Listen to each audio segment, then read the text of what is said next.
So, hey, people of the world, we are here talking about Google I/O 2014, which just wrapped up a few hours ago.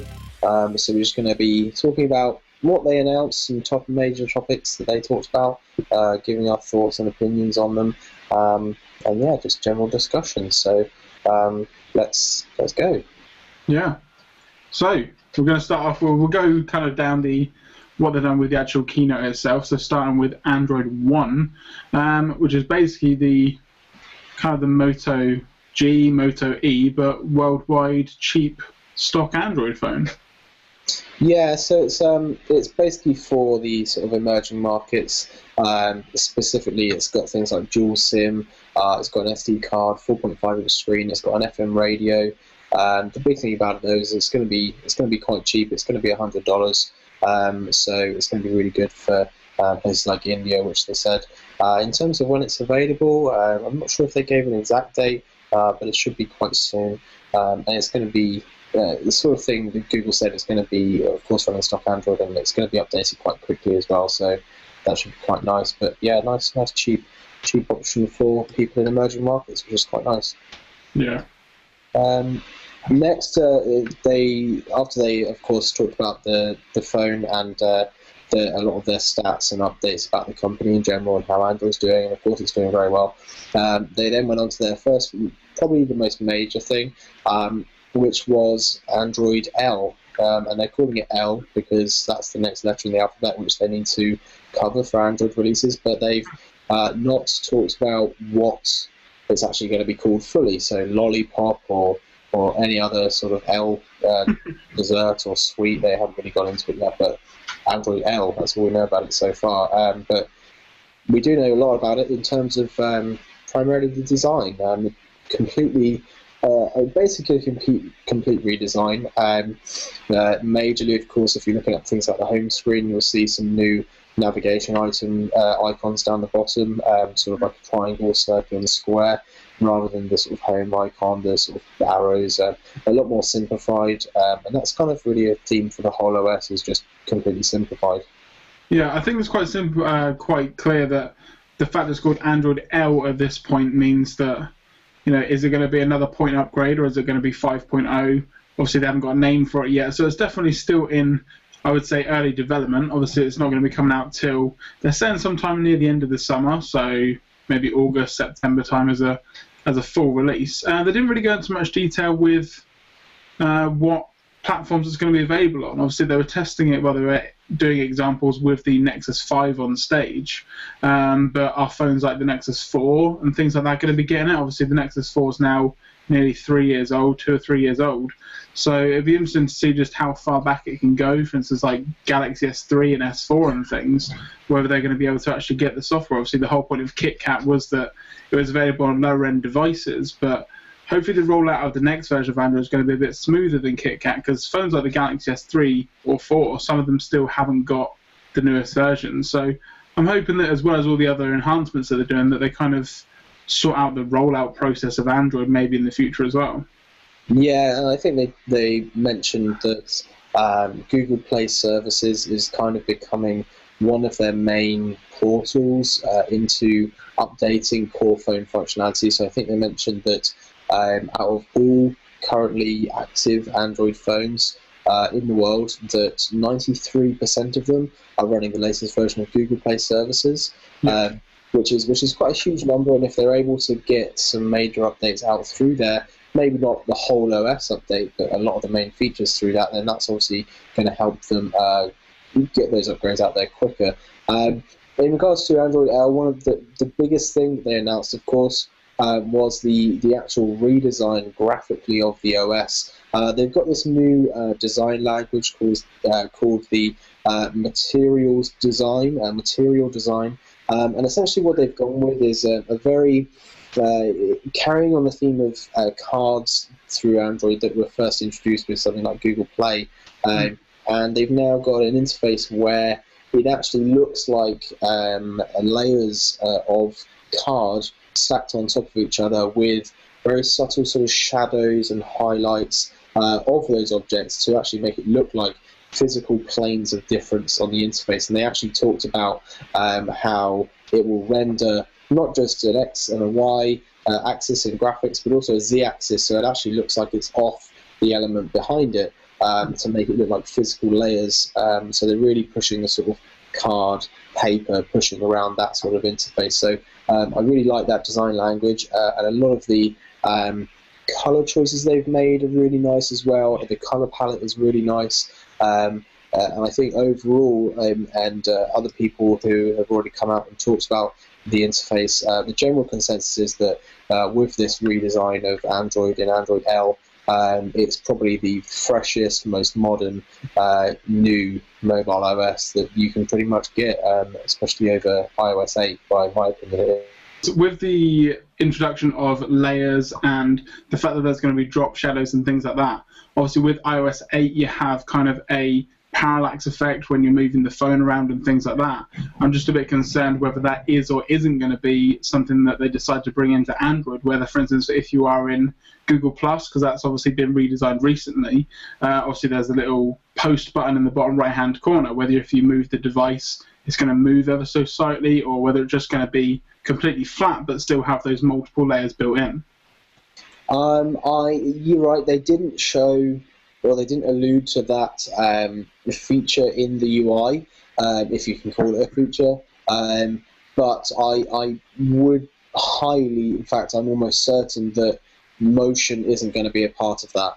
I would say that it's a UI decision just to differentiate layers of the UI, but I don't think they need to make it even more obvious and so in your face as to have the actual part of the UI move on top, because I think that's just silly, and I think it's unnecessary. So I think purely it's an aesthetic difference in the UI.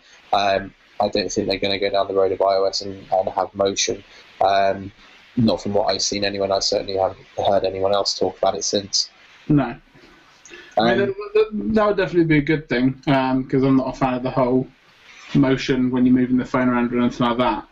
Going back onto what you said about the colours and the, just the colour palette and the design and things, they also kind of touched on how easy it's going to be to create these apps, because obviously everything's now going to be available for developers to use at google.com/developers. So in terms of colour palettes and fonts and everything like that, it's all going to be readily available. So I think it's going to be a lot easier for people to create new apps a lot quicker than what it has been before. Yeah, so I believe that as of tomorrow, the 26th, you are going to be able to flash the image onto a phone. Again, whether or not you have to be a developer, whether or not the device has to be a developer device, or whether or not you can just enable developer mode on your device and flash it. I'm not sure. I would probably say that if it is available to the general public and you can just flash it onto your phone if you feel comfortable doing so, I would probably say that I wouldn't do it, because it would literally be the first public release of an OS, and anytime that happens, it's a bad thing. So I probably wouldn't suggest, unless you are strictly a developer and have a spare phone and it's not your primary phone, probably not to do that, because it will be very incomplete and very unstable. So I would probably advise against doing that as of tomorrow. So maybe a few more builds in, or wait until the final release when it comes out to the public. Yeah, I mean, it's not going to be that long. Like I said, end of summertime, so they've only got maybe 2-3 months to go. So yeah, definitely looking forward to that. The main thing, though, from Google I/O that I was looking forward to, and that they talked quite a lot about, is Android Wear. I don't know about you, Barry, but I've kind of been avoiding the wearables market. Obviously, Pebble Watch and things like that has been quite big. Samsung with their devices, but obviously you need to have a Galaxy device to be able to use them and things. I think they kind of showed off, especially the LG smartwatch, kind of the first kind of smartwatch that I would even think about buying. Yeah, so I'm probably the same. I've been staying away from smartwatches, and I feel like you can't really count the Galaxy watches because they are so niche and they only work with Galaxy products and a very few phones. The Pebble watch, I wouldn't really class as a smartwatch. People may disagree. But yeah, the LG G Watch, although the perhaps uglier one that people are looking for, I think is becoming kind of Google's almost like a developer platform. So the G Watch is the one that people are going to get and use as a reference. There are rumours that people at the conference have actually been given essentially a voucher for the Moto 360 when it comes out. So when that comes out, people who are at the conference can get one of those. It was quite funny actually watching the announcement when they said that the LG G Watch and the Samsung Watch, which is coming out with Android Wear. So interestingly, Samsung have got one with now Android Wear and one that only works with Galaxy devices. It'd be interesting to see which one sells more. But when they announced those, they were coming out and saying these are going to be available for you to buy from the Play Store today or this afternoon. And everyone was like, that's amazing. And then they said, and the Moto 360 watch is going to be out later on this year. And there was quite an audible groan from the audience as that was quite disappointing, because I think people are arguably looking forward to the 360 one a lot more, because it is a lot more nice looking. Yeah, but one thing I would say is the fact that the 360 does look a lot nicer, for me, is also going to increase the price. I think the LG G Watch is kind of going to be that sweet spot, especially for me, for a smartwatch. And also it just looks, to me anyway, I personally prefer the LG Watch anyway. I prefer the square screen. I prefer the fact that it's maybe a little bit smaller and things. Also, the Moto 360, from what we've seen, looks quite large. I don't know if you saw, Barry, but Joshua Topolsky from The Verge was on Jimmy Fallon about a week ago, and he actually had the Moto 360 on. So again, in that sense, it did look quite large to me, the 360. But again, it is going to be made of more premium materials and things, so I can completely understand why people may want that over the G Watch, for instance. But with the Samsung watches, like you mentioned a second ago, I think it's kind of strange that the Galaxy Gear 2 and the Gear Fit, the more vertical, kind of thinner monitor, if you will, both run Tizen, and they've also updated the original Galaxy Gear to run Tizen as well. So they're not running Android at all, but yet they were at Google I/O with a new Google Wear device. So I don't know whether Samsung know kind of what direction they're going to be going in, or whether they just want products in every market. But I did find it a bit strange to see Samsung there with an Android Wear device when they've kind of upgraded everything to go away from that. Yeah, and I think it's just Samsung being Samsung, isn't it? Really, just releasing everything they can on every platform. But I think probably the thing people most were looking forward to was sort of a look at the interface and to see what it really looks like. And I think people got an idea of, this is what we expected. It's Google Now with notifications, and it syncs to the phone. They push pretty hard that the phone is still the hub of the activity, and so you still have to have a phone present and linked to it to pretty much use it. What functionality the watches are going to have without a phone, I don't think many people know yet, but it sounded like they were leaning pretty heavily on using the phone for the main functionality and just pushing to the watch. But yeah, I think people are obviously going to get them and going to like them. I think people have been looking forward to them for a long time, so I think it's good they finally said, they're available and you can buy them pretty much now. Yeah. One thing that I did like is the fact that they also act as kind of a security measure as well. They mentioned with the LG G Watch that with the Bluetooth in the watch, if you've got your phone on you, then it's going to be able to unlock your phone without, well, not unlock, but you're not going to have to enter a PIN number or anything. I personally don't have a PIN on my phone, just for the sense that it really annoys me having to unlock my phone, enter a PIN every time I want to look at my phone. But yet, if I did lose it, I'd like a PIN to be on there. So if I can find a way to, be able to unlock my phone freely when wearing the watch, but then not have to worry about it if someone else gets hold of it, then again, I think that's a really good feature. And they also mentioned that's going to be integrated with some new updates to Chrome OS as well, which we'll get onto in a bit as well. So I think the security side of thing was, for me, really cool as well, because I hate having a password on my phone or a PIN or a pattern or anything like that. It'd be great just to unlock the phone if it knows that I've got a watch close by. Yeah, absolutely. So in terms of pricing, they didn't mention really much pricing. Apparently the Samsung watch is going to be $199 The LG Watch is going to be $249, I think. Yeah. A lot of people are expecting the LG Watch to maybe be $199, so maybe it's a bit more expensive than people are thinking. But the Moto 360, again, no pricing, but we're fully expecting that to be more expensive because it is definitely more of a premium design, using mostly metal, whereas the other ones are plastic. Of course, Samsung's plastic as well. So moving on from smartwatches, Just quick, I've just had a quick look. The LG G Watch in the UK is going to be £180 or $229 in America. Okay, cool. So that's actually quite cheap. That would entice me to buy one. Only £180 in the UK. I think that's actually quite a reasonable price, I would say, especially compared to the Pebble, which is $249. I think it is for the Pebble Steel. I think that's a really good price. Sure. So yeah, moving on. The next thing they talked about was car integration. This is quite hot off the heels of iOS announcing car integration.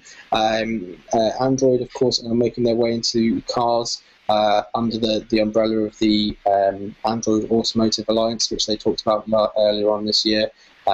Basically just pulling in car manufacturers and making them integrate Android into their cars. They say that there's going to be Android car integration rolling off production lines before the end of the year, so we'll see cars with Android in at the end of this year. And it just basically integrates the new sort of Android L design, flat cars with shadows and boxes, but obviously very heavy on voice integration, of course, because it's cars. So a lot of voice integration, especially with Google Now. And they demoed that in a sort of fake car on stage. It's quite fun to watch. But yeah, not a huge amount of news, basically just saying this is what it is. It's basically essentially a large version of Google Android Wear, on your car dashboard. Yeah, it basically reminds me of a big LG G watch, for instance, or something like that in the dashboard. It was very, like you say, voice focused, and that's a good thing, obviously, because you're driving. And obviously the fact that it's going to still use that kind of card interface from Google Now, it means that hopefully you're going to be able to have glanceable information. So, if you're driving somewhere, getting directions, and you get, for instance, a text message or an email come through, if it's going to be a reasonable size, it's not going to distract you too much and be, a nice kind of interface. And, I think it's definitely going to be good, but again, it's probably only going to be coming on, premium cars and things like that. Apple are obviously doing it where you can buy a aftermarket, I think it's Pioneer stereo, which comes with the iOS kind of interface built in. Whether Android are going to go down that route or just have it built into cars from the get-go is kind of yet to be announced, I suppose. But it'd be cool if everyone can get their hands on it eventually.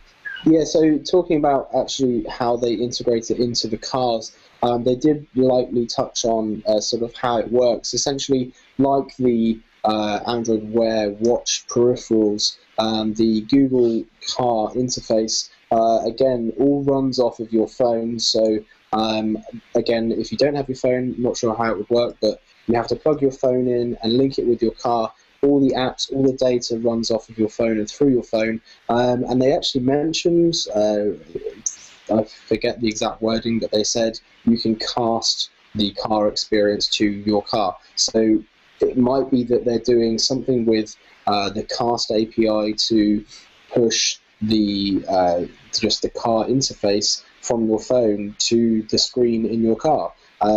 So whether or not that's how they're doing it, it's interesting again. But yeah, it all runs off the phone. So unless you've got your phone, I'm not sure exactly how much you're going to be able to do. Yeah, no, definitely. And obviously on the back of Chromecast and obviously the popularity of that doing so well, I personally got a Chromecast after you, and I absolutely love it. And they also announced Android TV, which was pretty much a given. Obviously, there was quite a lot of rumours about 6 months ago with some leaked screenshots and things, and it was kind of obvious that it was going to happen today. But that looks, again, like really interesting, and it's going to be built into certain TVs as of next year and the year after for 4K displays and things. And obviously some set-top boxes as well to rival things like, the Apple TV and Roku streaming boxes and the Amazon Fire TV and things like that, basically. Yeah, so with Android TV, I think Android TV, in my opinion, apart from the car, maybe equally to the car announcement, it was very early stuff that they showed. They're not talking about release dates of the software. They're not talking about release dates of Android TV hardware, apart from the TV integration. So we've yet to see what sort of box it's going to look like. They didn't really show that on stage, although people who've done photos and videos of hands-on afterwards, there's just a little black box plugged into the TV. Apparently that's an Android development reference piece of hardware, so nothing consumer-facing at least. But the good thing they've announced is, of course, it can run off an app on your phone, so you can use your phone as a controller, just like you can do with a Chromecast. But they've also going to be having hardware remotes, such as a normal sort of candy bar shaped remote, and controllers. They had one there that looked like a 360 controller or an Xbox One controller, but it was actually an Android controller because it had the back menu home button on it and so on. But yeah, the interface looks exactly like we expected. Lots of cards, lots of boxes, scrolling, and it looks like it did when it leaked a few weeks ago. But the coolest thing I think about it is that it can do games. So playing some great games on there. Personally, if it was me, can imagine running Sonic on it, for example. Just getting some retro games on there, maybe some Android emulators perhaps for old school games. That'd be quite fun. And of course, if you can get one of the really high-end hardware ones, it's going to be running NVIDIA's new chips that can, so they say, reproduce console-level graphics. And they did actually show a demo that was running on this hardware, and it did look really impressive, apart from the flickering, which is really annoying. It did look very, very good. So if we can start seeing games like that coming out that we can play on there, then perhaps a legitimate rival to consoles. Of course, people like Ouya have tried this before and didn't really work, but we'll see how they go. Yeah, I think the one thing that I liked was the interface basically looked like a blown-up version of the Google Play Store on web, basically. So it was very kind of colourful with different bars for different sections. They had red for movies and blue for books and all this kind of stuff. And it did look really nice and really interesting. Like you say, obviously depending on how they're going to be doing it. The fact that they mentioned it's not going to be coming to TVs built in until 2014, to me says that even the boxes themselves won't be available this year, or at least not until very late this year, maybe Christmas or something like that. So yeah, they didn't really touch on it too much. I mean, it's cool that they've introduced it, and they had obviously an on-stage demo and things. And obviously, like you say, playing games would be good, depending on how it's done. Obviously, the Unreal 4 stuff, as good as that was, they mentioned that the demo that they had was running on like a newer Tegra chip, and it's not going to be that kind of style graphics on, like, say, your Nexus 5, for instance. It's not going to be that big an upgrade, but definitely if they can build it into the Android TV set boxes. I mean, playing, I don't know, like Dead Trigger 3, for instance, whenever that comes out with like insanely good graphics and things, would definitely be a good thing. And like you say, in terms of console gaming and things, if you think about like an Xbox One, a new game for that is £49 here in the UK. And if you can pick up Dead Trigger 3 for, say, $5.99 on the Play Store with really good graphics, then it's definitely going to kind of cause some sort of competition in the long run. And obviously, Ouya has not necessarily failed in the past, but in a way they've not really progressed and they've not really got any further. But with a name like Google behind it, I think maybe that can entice more people to buy this box. And even if they don't use it for gaming, it's still going to be in people's homes, so that if there is an option, then it's there, basically. Yeah, I think lastly with the Android TV announcement, one of the things that stood out to me was universal search. So the interesting thing about this, and again, we've only got the information from the keynote, so it may or may not be true or wrong, but they talked about, so to give an example, with the Amazon Fire TV that was announced recently, it's a box that links to Amazon services just like Google Play with Google Play services, so movies, TV, music, whatever. And if you do a voice search on the Fire TV, it will only search for Amazon content. Even if you have the Netflix app installed, or you can use on the Fire Fire TV, it won't actually search in Netflix if you do a voice search. So you'd have to go into Netflix and search in Netflix. So that's quite annoying from my perspective. But the Google TV, from what they said on stage, and it was a very quick sentence, but they said universal search, including apps. So that implies that if you search on the Google TV homepage, that it will search Google Play content and also Netflix content, which is really, really handy, because I think they're probably the first people to do that in a set-top box. I'm not sure if Roku does that, because I don't have one there.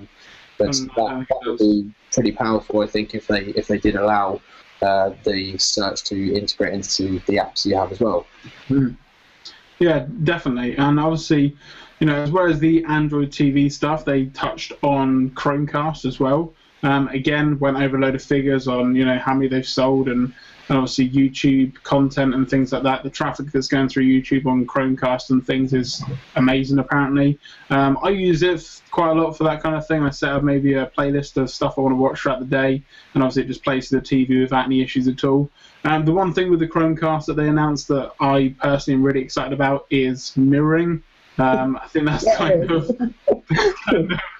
the only thing really that I personally took away from what they talked about with the Chromecast. Obviously, me and Barry have both had instances of, in our quick settings on our phone, a cast button that appears. When you press on it, it doesn't do anything, and it's not there all the time. You've actually got it right now. It's there right now, but when you click on it, it doesn't do anything. So I don't have it at all. So it is definitely quite random in the way that it's done. But yeah, I mean, overall, it definitely is a good thing. I can't wait to just mirror something. So obviously, getting pictures from your Nexus 5 onto the Chromecast is not necessarily complicated, but you have to maybe use a different app or something like that. Whereas obviously, if it's just streaming exactly what you're seeing, it's going to be really good. And I think that's kind of how they're getting around maybe people being a bit disappointed that they've brought a Chromecast and Android TV is going to be coming out. People that have got a Chromecast can just mirror all of their stuff to their telly, so it's kind of going to give that same experience. So if you want to use the Android TV for Netflix, you can still do the same thing like that on your Nexus 5, but you're just mirroring it to the screen. As long as maybe some more apps get immersive mode, then I definitely think that's going to be a viable option, as opposed to spending more money on an Android TV. If you've got a Chromecast already and you can just use these full screen apps to look at them on your telly, then it's not really going to be a problem to me. Yeah, absolutely. I think they haven't really clarified when these features are going to be rolling out to the Chromecast, so we've yet to see when it's going to be enabled. I hope it's very, very soon, because I've been looking forward to just casting my phone screen to the TV. It should have been a feature from day one, but we should be getting it soon, so we can't really argue. Other features they announced for the Chromecast, basically the feature which I think is actually quite cool, I was talking about it with some colleagues at work the other day, the ability to change the images that show up on the screensaver. They're being able to change the theme of images you get, as they currently are. I've got it on my TV now. They're sort of nature focused, but you're going to be allowed to change those to different categories, and they're also going to allow people to create their own categories as well. And also you can use your own Google Plus photos and albums to set as the screensaver, so that's pretty cool as well. So I like that feature. Yeah, I thought it was cool how they demoed that using an iPhone 5. Obviously, the whole demo was done on either a Nexus 5 or the Nexus 10 tablet. But yeah, for some reason, for the Chromecast, I'm guessing to show how universal it is, there you showed an example of setting your own photos using an iPhone 5, which is good, I suppose. If you haven't got an Apple TV to do that kind of thing, then yeah, it's good that it's universal, definitely. I think, just before we move on, I think they showed a few things today which really pointed out how much Google cares about cross-platform compatibility. So they pointed out a few things that were like, we, unlike Apple, are allowing Apple users to use some of these features, and the Chromecast is one of the best ones. They're like, here's this thing you can do on an iPhone that you can do exactly as you can on an Android phone. So on the back of what you just mentioned about being cross-platform and things, did they mention if with the Android TV that was also cross-platform, like with the whole controlling it with your phone kind of thing? did they mention at all whether that was iOS compatible, or was it just? Well, so the difference between the Android Wear and Android Car features that rely on the phone as kind of the hub to distribute data, it sounded like the Android TV box or experience is quite separate to that, and you can have a separate box that works by itself, whereas currently the Chromecast relies on the phone. It sounds like the Android TV is a box that works by itself, just like a Roku or Apple TV, and with the phone, you just control it with an app on your phone. So I could perfectly imagine them just releasing the controller app for iPhone. Yeah. I mean, that would be cool. It'd be good that everything's cross-platform, not just Chromecast, but, Android TV as well. And on to kind of the last bit of kind of I/O was the updates to Chrome OS, which, again, another great feature with Chrome OS was, again, not necessarily mirroring, but being able to use Android apps on the OS itself, which I think, again, for me is a really big kind of point that, again, should have kind of been built in day one. I don't see why they haven't been able to do it in some sort of way before. But that, again, looks really interesting, the way that you're just going to be able to use an app that you've got, for instance, on your phone or that you've downloaded and use it on Chrome OS, basically. Yeah, so a lot of, or at least The Verge anyway, when they were doing their live video afterwards, they were confused as to how that actually works. But to clarify, it's not mirroring the app off your phone. It's actually a separate install and a separate instance of the app running on Chrome OS. So you don't have to have your phone nearby. You don't have to have the app on your phone. You can install the app from the Google Play Store onto your Chrome OS laptop or device. And it will run separately on there. So that's actually really good. It's a nice way of implementing it. Of course, they have said that it's running on a selection of apps, so whether or not a developer has to considerably change their app to enable this feature, or whether it's fairly simple. But I should imagine that a lot of people will want to have their apps available on Chrome OS. They did also talk about some features regarding notification syncing, so you'll see notifications from your phone on Chrome OS. They even talked about some things such as messages, so you receive a text message or a Hangout on your phone, you'll get a notification on your laptop, and also phone calls you'll get notifications about too.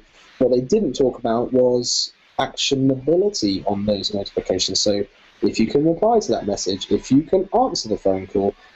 They didn't really go into that, so coming off the heels again of Apple releasing phone calls on your Mac, they didn't really say whether you can actually do that on Chrome OS. My biggest annoyance is still, and there may be a reason why you can't do this, or Google hasn't decided to do it, is I just want to be able to download Chrome OS and install it on my Mac.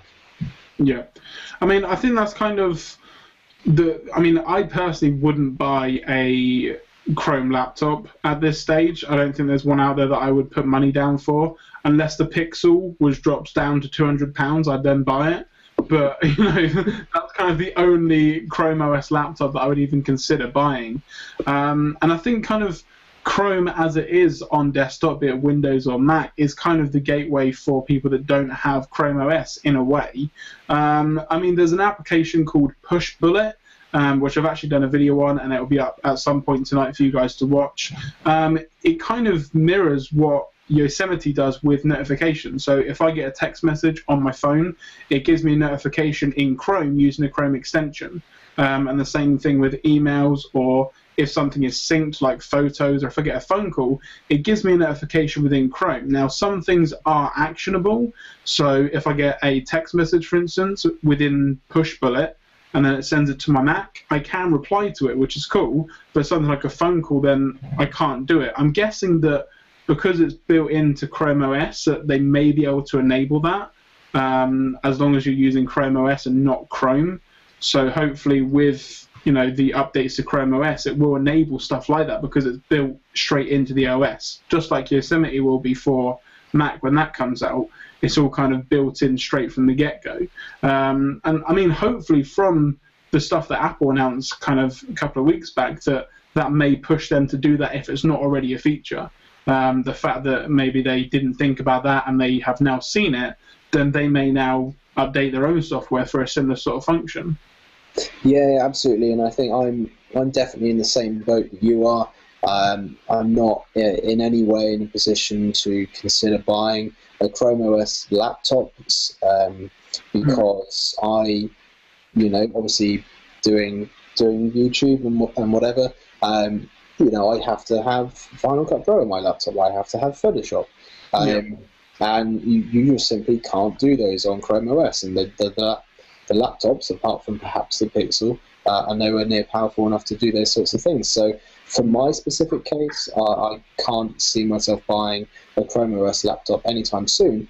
But going back to what I said earlier, if they just gave me the option of downloading Chrome OS, like you can download Linux and install it on your Mac, I would do that. I would put Chrome OS on my Mac in a separate partition, like I do with Windows and Boot Camp.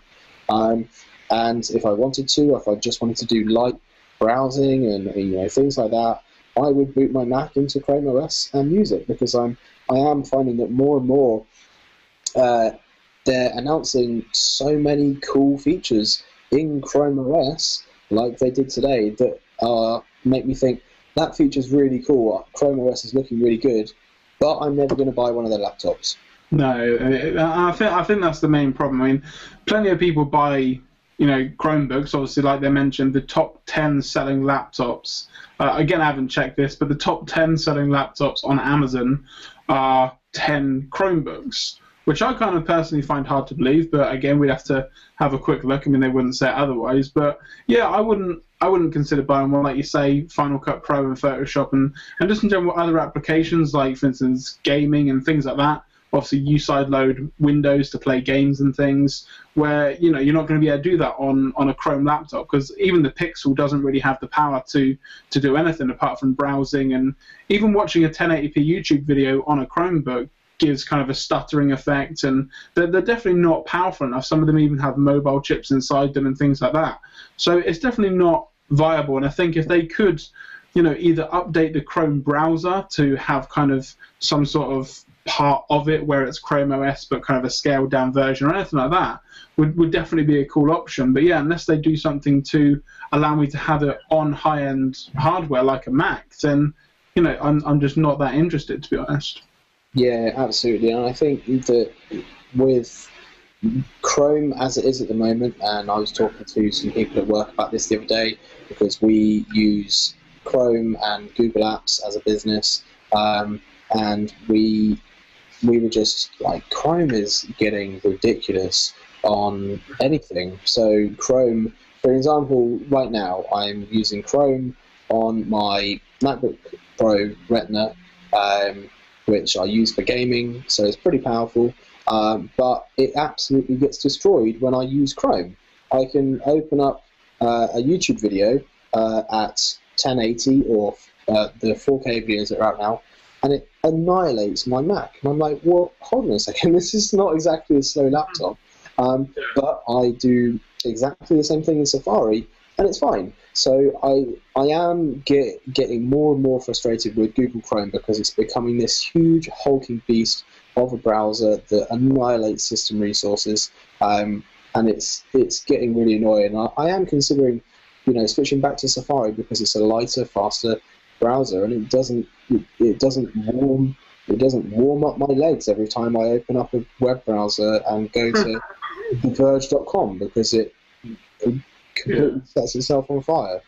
Yeah, no, I mean, I totally agree. I mean, the keynote as a whole, was definitely good. One thing that I would say, obviously on YouTube at the moment, you can tell we're doing a live blog, and someone's actually just asked a quick question, which I do want to touch on quick. A guy called Jesus Rodriguez hello. has said, all I wanted is the Nexus 6. So I wanted to talk to that just real quick, just to kind of wrap up the video. Obviously, the keynote was great, but the elephant in the room was no hardware. There was no tablets, no phones, nothing. Obviously, there was the Android Wear. That's fine. That's coming out. It's available. But what's happened to Nexus? Is Nexus done, or are they just having a bit of a break? I almost feel like placing a monetary bet on this. I feel like we should, but I don't think they're going to release another Nexus phone. I think that the next Android announcement that they're going to have, and they are definitely going to have one later on in the year, because they will probably have one around the same time they would release a Nexus, because they probably are going to still maybe release a tablet. That might be the last Nexus device that we saw earlier on in the week leaked, the 8.9-inch Nexus tablet. I reckon that might be the last device, but I seriously think that the next announcement they're going to have regarding hardware is going to be, this is our new direction for phones, and I think it's going to be something like these manufacturers, Samsung, HTC, Asus, all these other manufacturers have come together and they're going to provide this suite of Android experience phones similar to Google Play experience phones, where they follow a strict set of guidelines. They are in a certain price range because, of course, one of the amazing things about Nexus is that they're really cheap. So I hope they don't get rid of that, because honestly, in my opinion, the worst thing they could do is say the Nexus line is going away, which I think it is, and you're going to be stuck now. If you want to buy a stock Android phone, you have to buy one of these phones from Samsung, LG, HTC, and they're going to cost £500. That, to me, is going to be the worst possible outcome. Yeah, I mean, the problem with that is, I personally don't think that's going to happen. I mean, it may possibly be that, you can buy, for instance, the Samsung Galaxy S6 with TouchWiz, and then there's also a stock Nexus version. But again, it's not going to be as cheap as the Nexus 4 or the Nexus 5, just for the fact that Samsung aren't going to make a high-end phone that is in competition with their own phone that is cheaper just because it's running stock Android. So, that kind of, for me, is the whole point of Google doing Nexus phones. This is high-end, internals, great screen and everything like that for a bargain price. And I don't think that any other manufacturer is going to do that, because then they're going to be underselling their flagship phone like the Galaxy S5 or the HTC One M8 or anything like that. So, I mean, that's kind of a little bit upsetting, but I mean, they may just not be wasting money on the Nexus 6 because of the modular phone that is kind of making the rounds. The Project Ara, for instance, that may be what they're putting all their time and effort into, as opposed to a Nexus 6. They may be putting all their money into trying to get people like LG and Samsung on board with that for, creating modular parts, for instance. But I mean, it's definitely a disappointment that maybe the Nexus line is going. Obviously, I've had the 4 and also the 5. You had the Galaxy Nexus beforehand as well. And I mean, they are great phones. Like I say, the price is really good. It gets Android straight away. And again, that may be another problem. If they don't have a Nexus line, how long is it before whatever phone it's going to be gets the latest version of Android? Like, who's going to regulate that? Because if it's a phone made by Samsung, then again, it's going to be a longer wait to get the latest version of Android. So, yeah, so I think we should wrap up soon. I think that the saving graces of cheap stock Android phones is going to lie with Motorola. They have done incredible things with the Motorola X phones and the E and the G phones. Super cheap, not necessarily massively high-end specs, but super cheap, affordable. Just great phones kind of all round. And I think with the rumours of the X1 coming out later on this year, I think that the Motorola X line of phones and its subsequently cheaper versions, I think they're going to be sort of the place you would go if Nexus does go away. That would be your next stop in terms of getting a Nexus-like phone. And I think we've already seen the evidence that Google and Motorola are working quite closely in getting up Android updates, because I believe the last Android update to came out first on Motorola X phones before it came out on Nexus phones. Yeah. So I think that is almost a telling point as to what's going to happen. So I think if you are a Nexus diehard fan like me and yourself, I think keeping an eye on Motorola and what they do next with the X1 specifically is probably going to be what you're looking for as your next phone if you're looking to upgrade at the end of this year. Yeah, I mean, not to end on a bad note, but yeah, so like obviously the Nexus phones, etc. But yeah, overall, Google I/O was good. Next version of Android looks good. Android Wear looks amazing. And obviously everything with TV, Chromecast, and Chrome OS. I definitely think they're going in the right direction. And I personally can't, wait to see, what's going to happen next. So we'll leave it there. Stop the broadcast now and catch you guys later. See ya, bye.